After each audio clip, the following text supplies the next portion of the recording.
South ఆఫ్రికాకి శబాషే చెప్పాలి. ఎందుకంటే ఓడినా కూడా చిట్ట చివరి బంతి దాకా, అంటే టీ20 అంటేనే ఒక థ్రిల్లింగ్. ఆ థ్రిల్లింగ్ టీ20ని చిట్ట చివరి బంతి దాకా అదే థ్రిల్ తీసుకొచ్చింది సౌత్ ఆఫ్రికా. వెల్డన్ అనే చెప్పాలి. ఎందుకంటే గతంలో పాపం ముందే వెళ్ళిపోతూ ఉండేది, ఇది సెమీఫైనల్స్ దాకా రావడానికి ఇబ్బంది పడేది, సెమీఫైనల్లో పోయినటువంటి సందర్భాలు అత్యధికం. 4 దశాబ్దాల తర్వాతన ఇప్పుడు వచ్చి ఫైనల్లోకి వచ్చింది అనుకుంటే ఫైనల్లో ఓటమి పాలేదు. కానీ పూర్తి పోరాట స్ఫూర్తిని ప్రదర్శించింది, చిట్ట చివరి బంతి దాకా ఆట ఆడగలిగింది, అది సాధికారంగా ఆడగలిగింది. బ్యాటింగ్, బౌలింగ్, ఫీల్డింగ్ ఎక్కడా తగ్గలేదు. కానీ ఇద్దరు సమవుజ్జీల మధ్యన ఆటలో ఓటమి పాలేదు.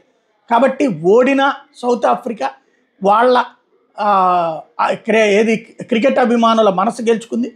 అదే సందర్భంలో ఓడినప్పుడు మనకంటే ఎక్కువ ప్రదర్శించినటువంటి వాళ్ళ చేతుల్లో ఓడాలంటారు, అందుకే ఓడింది. బట్ సౌత్ ఆఫ్రికా ఆట తీరును కూడా మెచ్చుకోవాలి ఈ సందర్భంలో.